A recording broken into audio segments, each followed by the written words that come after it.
नमस्कार, क्यापिटल समाचारमा स्वागत छ। म पूजनी श्रेष्ठ। सुरुमा मुख्य समाचारका शीर्षकहरू।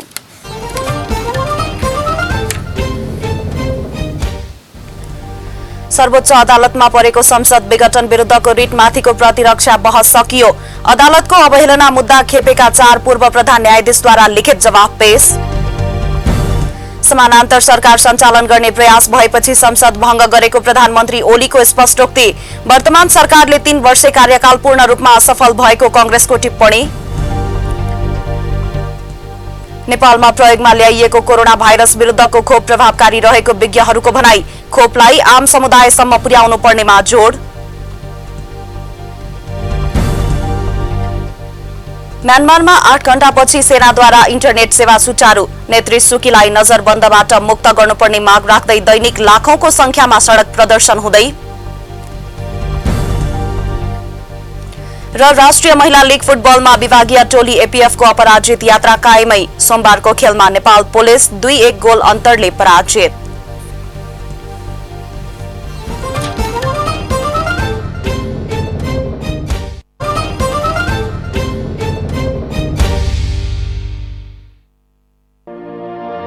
राउत क्षेत्री सेवा समाज नेपालको साधारण सभा तथा महाधिवेशन सम्बन्धी सूचना। यस राउत क्षेत्री सेवा समाज नेपालको कार्य समितिको मिति 2077 साल पौष 25 गते शनिबार बसेको बैठकको निर्णय अनुसार संस्थाको 13औं साधारण सभा तथा 6औं महाधिवेशन निम्न मिति, स्थान र समयमा हुने भएको हुँदा विशिष्ट गोत्रीय राउतका सम्पूर्ण साधारण तथा आजीवन सदस्यहरूलाई उपस्थितिको लागि हार्दिक अनुरोध गर्दछौं। मिति 2077 साल फागुन 15 गते शनिबार। स्थान काठमाडौँ बैंकेट प्राली, नयाँ बानेश्वर, थापा गाउँ। समय बिहान 11 बजे। अध्यक्ष इन्जिनियर भगवान Bahadur Raut. Mobile number 9851096594, 9851096594। Capital Connection. Connecting worldwide.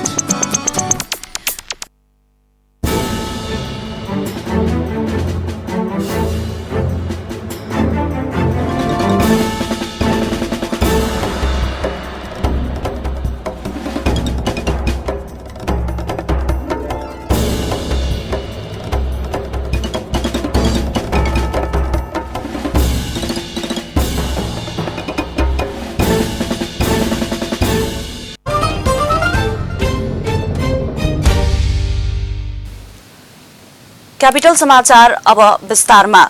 सर्वोच्च अदालतमा परेको संसद विघटन विरुद्धको रिट माथिको प्रतिरक्षा बहस सकिएको छ।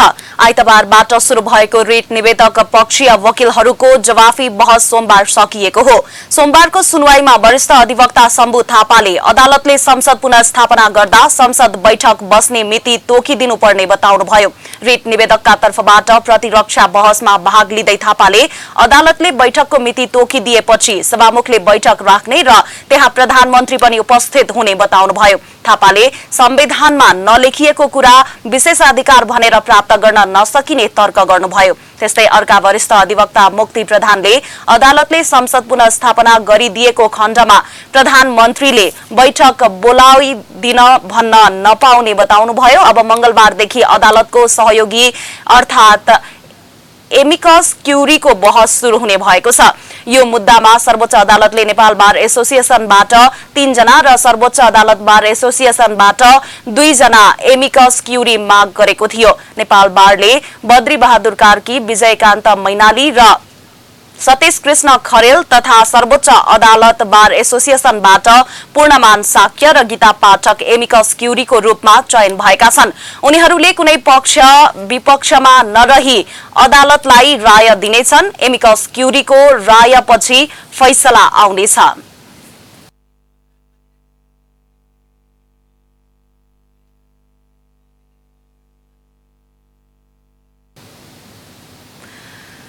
अदालतको अवहेलना मुद्दा खेपेका 4 पूर्व प्रधान न्यायाधीशले सर्वोच्च अदालतमा लिखित जवाफ दिएका छन्। सर्वोच्च अदालतमा विचाराधीन मुद्दालाई प्रभावित पार्ने गरी विज्ञप्ति जारी गर्दै अदालतको अवहेलना गरेको भन्दै अधिवक्ता धनजित बस्नेतले पूर्व प्रधान न्यायाधीशहरू मीन बहादुर रायमाझी, अनुपराज शर्मा, कल्याण श्रेष्ठ र सुशीला कार्की विरुद्ध रिट दायर गर्नुभएको थियो।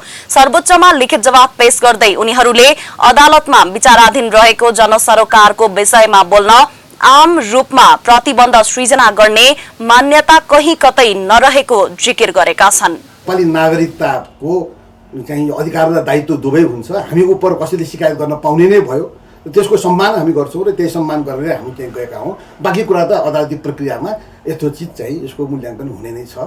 यसमा कुनै कटाक्ष गरिरहनु पर्ने कुनै कुरा छ। संविधानको अध्ययन गरेर त्यसबाट धारणा बनाउने तथा सर्वसाधारणसँग विचार विमर्श गर्न पाउने मौलिक हकको प्रयोग गरेर विज्ञप्ति जारी गरिएको उनीहरूको स्पष्टोक्ति रहेको छ।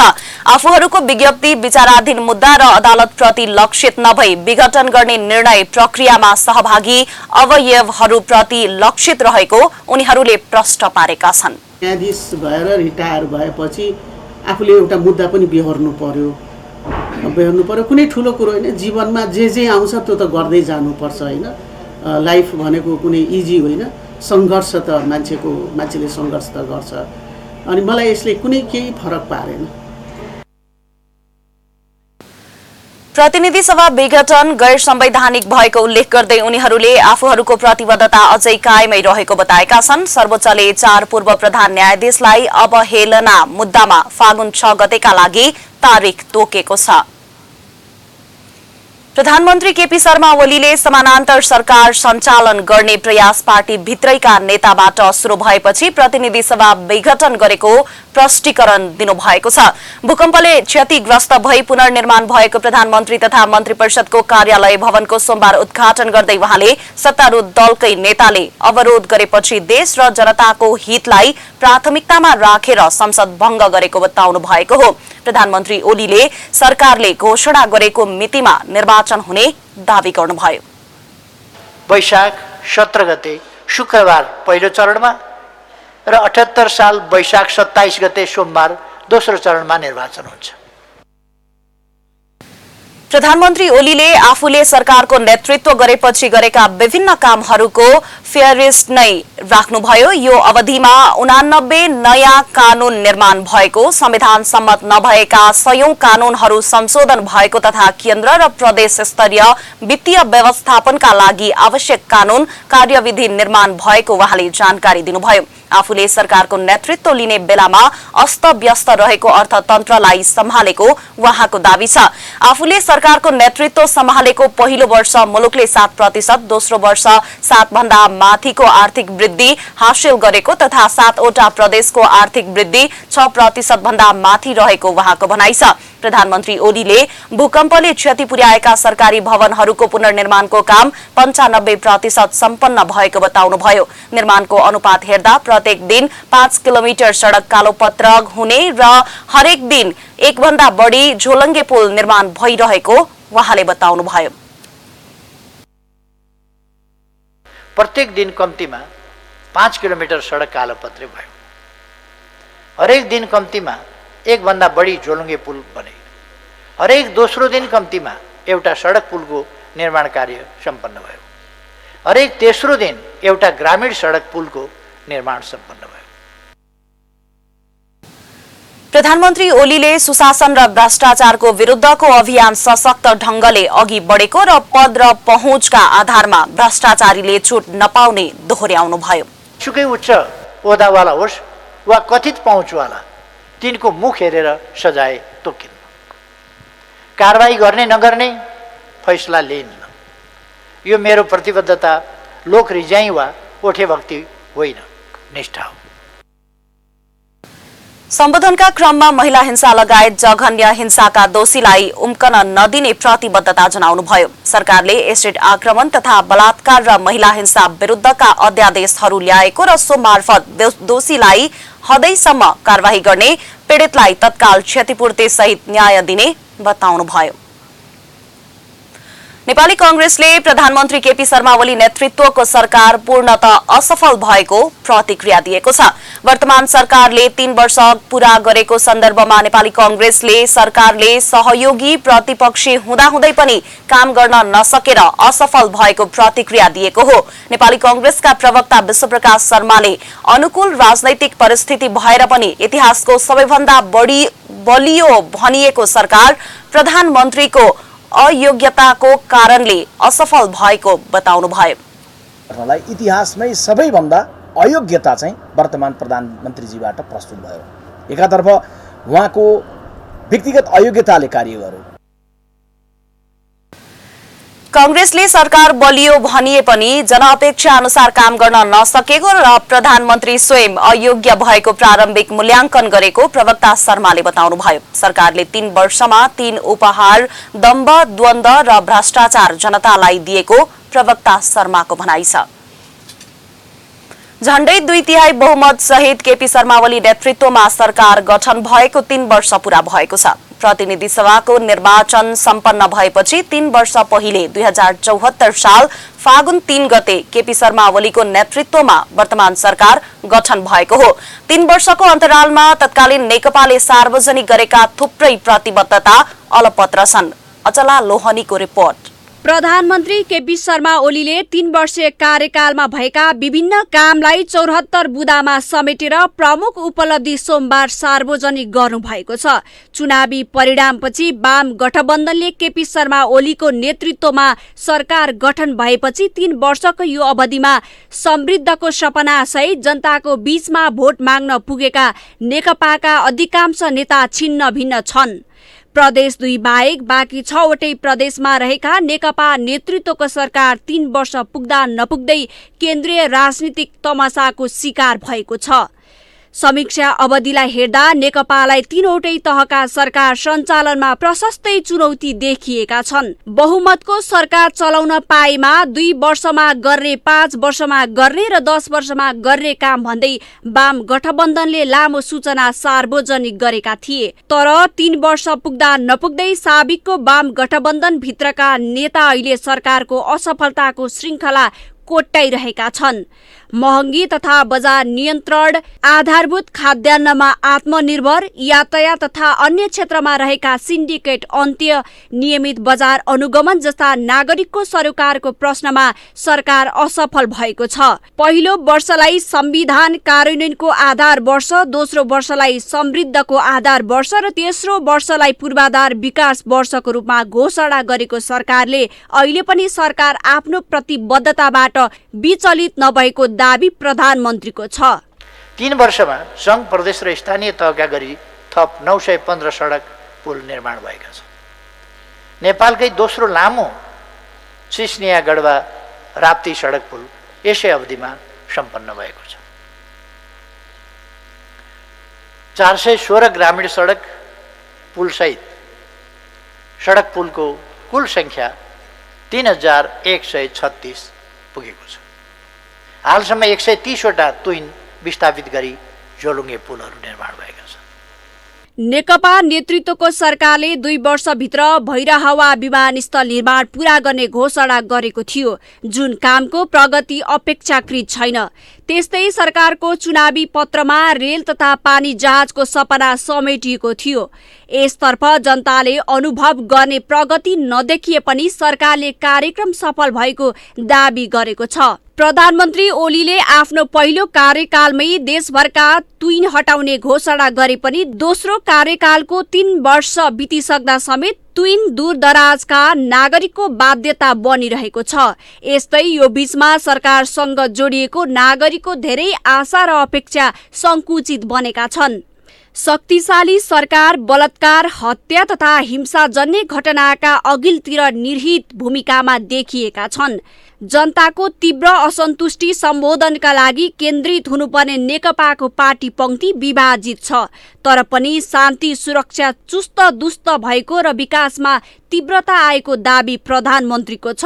प्रधानमन्त्रीले सरकारले सफलता नै सफलता सार्वजनिक गरे पनि विश्लेषकहरू प्रधानमन्त्रीको व्यक्तिगत अहमका कारण संविधान र लोकतन्त्र नै सङ्कटमा परिरहेको बताउँछन्। यहाँलाई एउटा ग्रुपलाई साथमा लिएर देश र जनताको हितमा होइन कि ग्रुपको हितमा अहिले उहाँले काम गर्दै हुनुहुन्छ, जसले गर्दाखेरि एकपछि अर्को गर्दै हाम्रो इतिहास चाहिँ क्रमशः देश र जनताको इतिहासहरू चाहिँ कालो धब्बामा अगाडि बढ्दै गएको अवस्था हो। समीक्षा अवधिमा संसद र सडकमा सरकारको प्रभावकारिताको विषयमा अनगिन्ती प्रश्न उठेको छ। मुलुकको आधिकारिक नक्सा जारी गर्ने काम बाहेक सरकारका अधिकांश काम खोटयुक्त बन्दा प्रधानमन्त्री ओलीले निरन्तर त्यसको प्रतिरक्षामा उभिनु परेको छ। सत्तारूढ दल नेकपा नेतृत्व मात्र होइन, यो बीचमा स्वयं प्रधानमन्त्री केपी शर्मा ओलीले स्वीकार गरेका छन् सरकार शक्तिशाली त भयो तर सरकारले तागत देखाउन सकेन। क्यापिटल टेलिभिजनको लागि क्यामेरामा सुरेन भण्डारीको साथमा अचला लोहनी, काठमाडौँ। अब बेला र बोली। आज हामीले काठमाडौँमा भेटिएका केही सर्वसाधारणलाई सरकारको 3 वर्षे कार्यकालबारे के भन्नुहुन्छ भनी सोधेका थियौं। हेरौं सर्वसाधारणको बोली उनीहरूकै शैलीमा।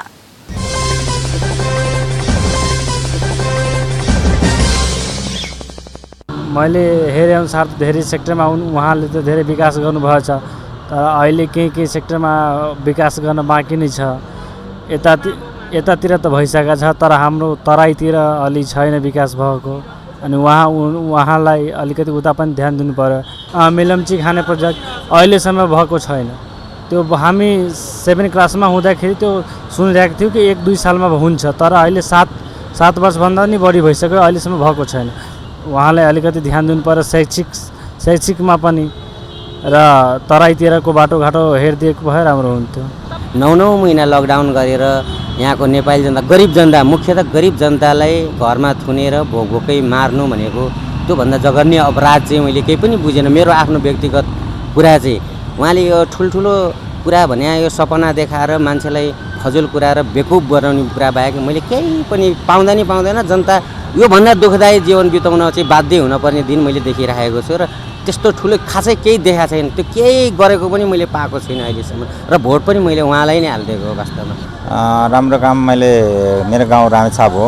रामेछाप गाउँतिर जाँदाखेरि अब उनीहरूले चुनावभन्दा अगाडि भनेको थियो कि वृद्धा भत्ताहरू बढाउँछु भनिरहेको थियो, यो पनि प्रायः बढाइराखेको नै छ होइन। अनि अर्थ कामहरू पनि यो केपी ओली आइकन यो लोड सेडिङको बारेमा पनि धेरै कम भएको देखिरहेको छ। अनि यो कारणले सायद काम चाहिँ अब आफूले गर्छु भनेको जस्तो पुरा नसके पनि केही कम पर्सेन्टमा चाहिँ कामहरू भइरहेको होला जस्तै लागेको छ मलाई त विचारमा।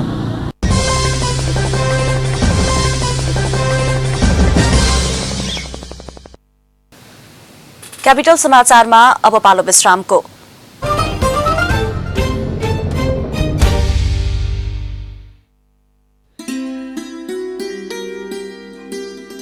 मित्रता, सद्भाव र संस्कृतिको पुल।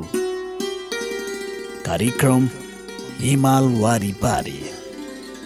क्यापिटल मिडिया ग्रुपको विशेष प्रस्तुति कार्यक्रम हिमाल वारिपारी। तपाईको परिवेश र बाँकी विश्वका सम्पूर्ण सन्दर्भ,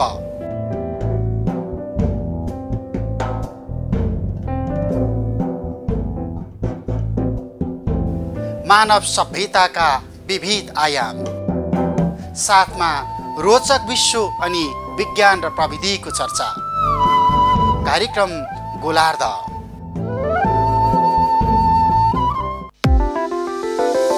मेरो चिन्ता मेरो दुःख बुझ्दैनन् कोही, के गरम भन्न पनि डर लाग्छ, हुन्छ धेरै शरम। के गर्छन् खै नानी बाबु बसी इन्टरनेटमा, के हेर्छन् उनीहरू सधैँ इन्टरनेटमा। सुन ए नानी बाबु, बुझ ए नानी बाबु, राम्रो कुरा हेर्नु पर्छ सधैँ इन्टरनेटमा, चाहिने कुरा खोज्नु पर्छ सधैँ इन्टरनेटमा। नचिनेको मान्छेले आफ्नै भन्ने साथीले यसो हेर भन्लान् नि उसो गर भन्लान्।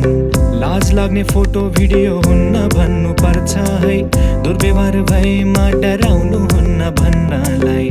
सुनाए नानी बाबु, बुझाए नानी बाबु, राम्रो कुरा हेर्नु पर्छ सधैँ इन्टरनेटमा, चाहिने कुरा खोज्नु पर्छ सधैँ इन्टरनेटमा। इन्टरनेट मार्फत हुने यौन दुर्व्यवहारबाट आफ्नो बालबालिकालाई सुरक्षित राखौँ।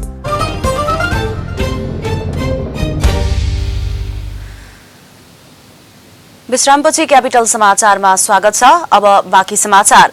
कोभिड-19 विरुद्ध नेपालमा दिइएको कोभिसिल्ड खोप प्रभावकारी भएकाले आम समुदायसम्म पुर्याउनु पर्नेमा विज्ञहरूले जोड दिएका छन्। सोमबार स्वास्थ्य पत्रकार मञ्च नेपालले काठमाडौँमा आयोजना गरेको कोभिड-19 को महामारी र कोभिड विरुद्ध खोपको प्रभावकारिता विषयक अन्तर्क्रियामा बोल्दै विज्ञहरूले कोभिसिल्ड खोप प्रभावकारी भएको भन्दै यसलाई आम मानिसहरूसम्म पुर्याउनु पर्नेमा जोड दिएका हुन्। स्वास्थ्य तथा जनसंख्या राज्य मन्त्री नवराज रावतले कोभिसिल्ड खोपबाट नडराई सरकारले निर्धारण गरेको मापदण्ड अनुरूप खोप लिन आग्रह गर्नुभयो।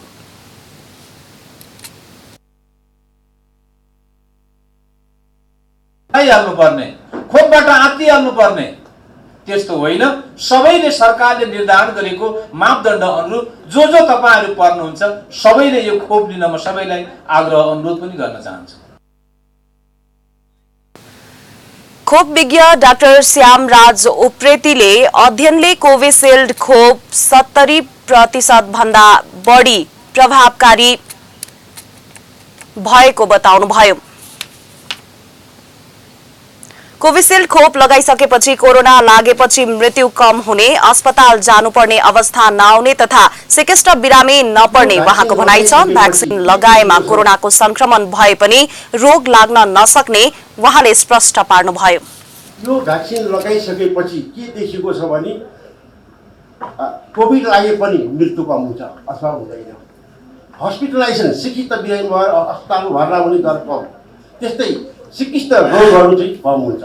यसको मेन यसको इम्प्याक्ट अब यसले दिने योगदानमा चाहिँ डेथ रेट घटाउने, हस्पिटलाइजेसन घटाउने र सिभियर डिजिज घटाउने हो। खोप विज्ञ उप्रेतीले 18 वर्ष मुनिका बालबालिकामा परीक्षण हुँदै गरेकाले अहिले खोप नदिइने बताउनुभयो। गर्भवती महिला र खोप पहिलो चरण लगाउँदा सिकिस्त बिरामी परेकाहरूलाई पनि खोप नदिने जानकारी दिनुभयो। त्यसैगरी उच्च ज्वरो हुँदा रगत पातलो हुने औषधिको प्रयोग भइरहेको छ भने पनि कोभिसिल्डको प्रयोग गर्न नहुने विज्ञ उप्रेतीले बताउनुभयो। पहिले दूध खुवाइरहेकी आमालाई खोप प्रयोग नगर्ने भनिए पनि अहिले अब दूध खुवाइरहेकी आमालाई पनि खोप दिन सकिने उहाँले बताउनुभयो। विश्व स्वास्थ्य संगठनले नै पहिलो मात्रा लगाएको 4 हप्ताको अन्तिममा दोस्रो मात्राको खोप लगाउँदा प्रभावकारी हुने भनेको भए पनि अहिले भने 8 हप्तादेखि 12 हप्ताको अन्तरमा खोप दिएमा बढी प्रभावकारी हुने अध्ययनले देखाएको बताउनुभयो।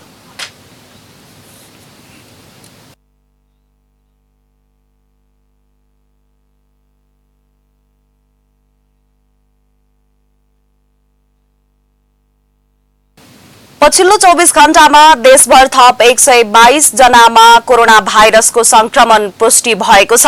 स्वास्थ्य तथा जनसंख्या मन्त्रालयले सार्वजनिक गरेको विवरण अनुसार कुल संक्रमितको संख्या 2,72,840 पुगेको छ। कुल संक्रमित मध्ये 2,69,204 जना निको भएका छन्। पछिल्लो 24 घण्टामा 144 संक्रमित निको भएको मन्त्रालयले जनाएको छ। सोमबार देशभर सक्रिय संक्रमितको संख्या 1,581 रहेको छ। कोरोनाले थप 1 जनाको मृत्यु भएको छ। यससँगै देशभर मृत्यु हुनेको कुल संक्रमितको संख्या 2055 पुगेको मन्त्रालयले जनाएको छ। क्यापिटल समाचारमा पुनः एकैछिन विश्राम।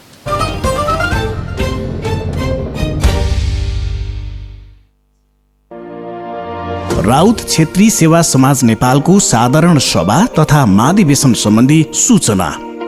यस राउत क्षेत्री सेवा समाज नेपालको कार्य समितिको मिति 2077 साल पौष 25 गते शनिबार बसेको बैठकको निर्णय अनुसार संस्थाको 13औं साधारण सभा तथा 6औं महाधिवेशन निम्न मिति, स्थान र समयमा हुने भएको हुँदा विशिष्ट गोत्रीय राउतका सम्पूर्ण साधारण तथा आजीवन सदस्यहरूलाई उपस्थितिको लागि हार्दिक अनुरोध गर्दछौं। मिति 2077 साल फागुन 15 गते शनिबार। स्थान काठमाडौँ बैंकेट प्राली, नयाँ बानेश्वर, थापा गाउँ। समय बिहान 11 बजे। अध्यक्ष इन्जिनियर भगवान बहादुर राउत। Mobile number 9851096594 9851096594। ज्योतिष शास्त्र मानव कल्याणको एक अनुपम विद्या। अब घरमै बसी बसी प्रत्यक्ष संवाद गर्नुहोस् र परामर्श लिनुहोस्।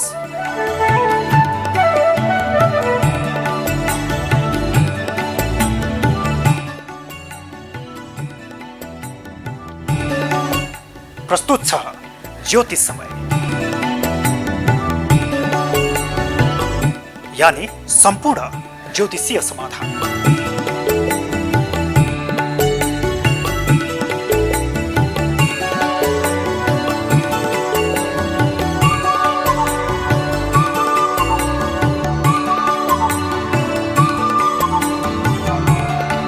हरेक दिन बिहान 9 बजेदेखि 10 बजेसम्म ज्योतिष समय। प्रत्यक्ष सम्पर्कका लागि 01 52 44 346 ज्योतिष समय।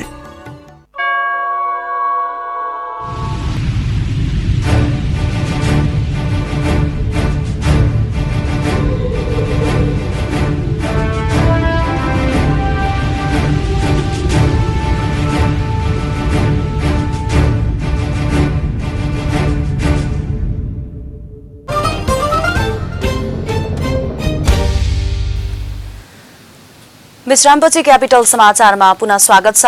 अब पालो आर्थिक समाचारको।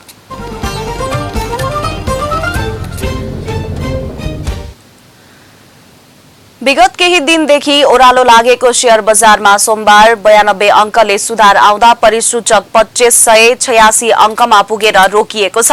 कारोबार रकम 10 अर्ब भन्दा बढी हुँदा सबै उपसमूहमा हरियाली छाएको छ। सोमबार सबैभन्दा बढी जीवन बीमा समूह 697 अङ्कले उकालो लाग्दा निर्जीवन बीमा 457, लघु वित्त समूह 370, उत्पादन समूह 159 अङ्कले उकालो लागेका छन्। यस दिन 205 कम्पनीको 2 करोड 24 लाख बढी किता शेयर 10 अर्ब 38 करोड बढीमा कारोबार भएको नेप्सेले जनाएको छ। नेप्सेको उच्च वृद्धिसँगै सोमबार दर्जन बढी कम्पनीको कारोबारमा सकारात्मक सर्किट लागेको छ। यो सँगै हामी क्यापिटल समाचारको अन्त्यमा छौं। अन्त्यमा मुख्य समाचारका शीर्षकहरू फेरि एकपटक।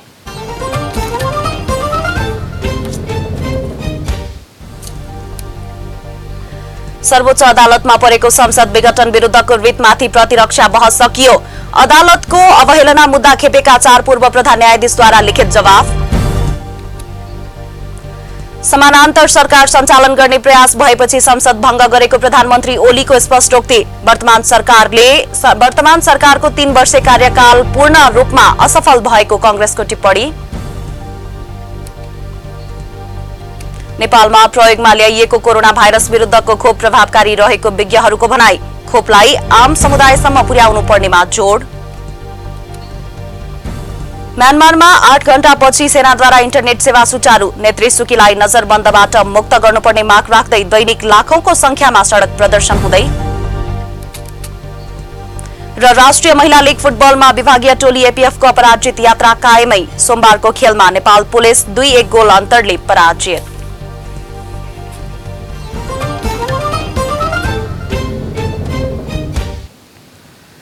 हवस् त क्यापिटल समाचार अहिलेलाई सकियो। सूचना, मनोरञ्जन र ताजा समाचारका लागि क्यापिटल टेलिभिजन हेर्दै गर्नुहोला।